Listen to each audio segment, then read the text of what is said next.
let's get right into it. Today's explainer is all about the mind-boggling engineering behind the world's tallest building, the Burj Khalifa. When you look at this massive steel and glass heat box stabbed half a mile into the sky, it honestly looks like something humanity simply shouldn't have built. And to be totally fair, when you look at the raw physics of it all, maybe we shouldn't have. Here's exactly what we're unpacking today. We're going to cover the vertical city paradox, pushing water to the clouds, the literal nightmare of falling waste, surviving the desert sun, building a highway in the sky, and finally, pouring concrete with ice. Starting off with Section 1, the vertical city paradox, defying gravity. The very first thing we have to understand is that you can't just take normal city infrastructure and flip it upright. Why? Because gravity quite literally breaks everything. Think about it. Spreading a city upward instead of outward completely turns the rules of urban living inside out. Every single thing we know about building a city, water pipes, sewage, electricity, air conditioning, assumes the ground is flat, right? Gravity pulls down, always. But when you force a horizontal system into a vertical space, everything changes. Water doesn't want to climb. Elevators aren't just convenient little boxes anymore. They have to become complex mass transit systems. It's an absolute paradox. Which brings us to Section 2, pushing water to the clouds, the upward battle. This is quite literally an uphill fight. Pushing 250,000 gallons of water up a half mile every single day requires a level of pressure that would violently burst standard steel pipes. Just look at this number, 1,200. If the engineers had tried the most obvious method, hooking up one giant pump to blast water straight from the basement all the way up to the 163rd floor, they'd need a staggering 1,200 pounds per square inch of pressure. The math here is completely unforgiving. To put that 1,200 psi into perspective for you, your standard home faucet runs at about 50 psi. A fire hose, which is powerful enough to easily knock a grown person off their feet, is around 150 psi. At 1,200 psi, standard pipe joints wouldn't just spring a leak, they would fail violently. You'd have an unstoppable geyser blasting through walls, flooding floors, and just completely destroying entire apartments from below.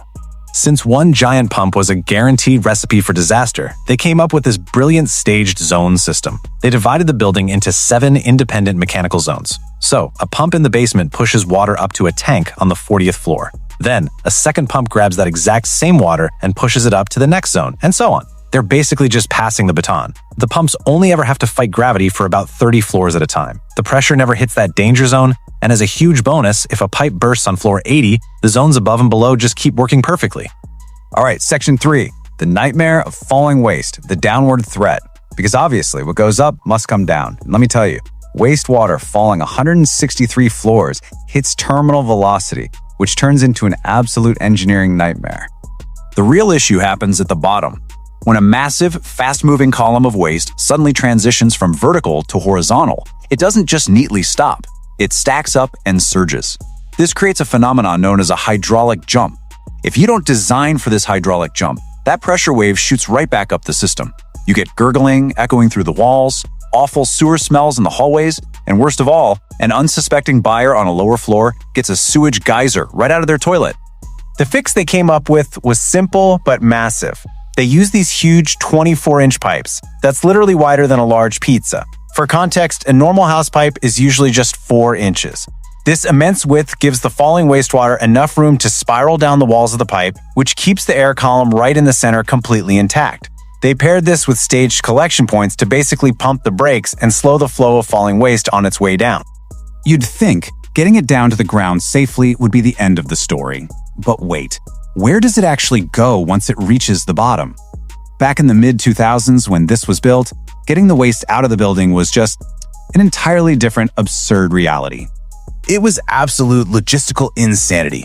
Dubai was building faster than its infrastructure could handle, and they gambled on just dealing with the waste later. So for the first 3 years, before the city's sewer grid finally caught up in 2011, this multi-billion-dollar marvel relied entirely on a daily fleet of orange trucks.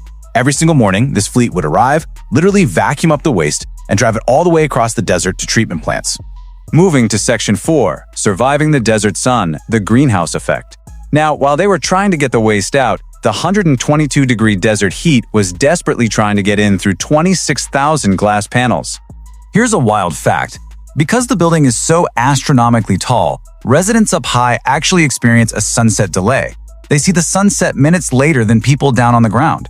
If you're on floor 80, it's 2 minutes later. By floor 150, it's 3 minutes. They are literally, in every measurable way, closer to the sun for longer.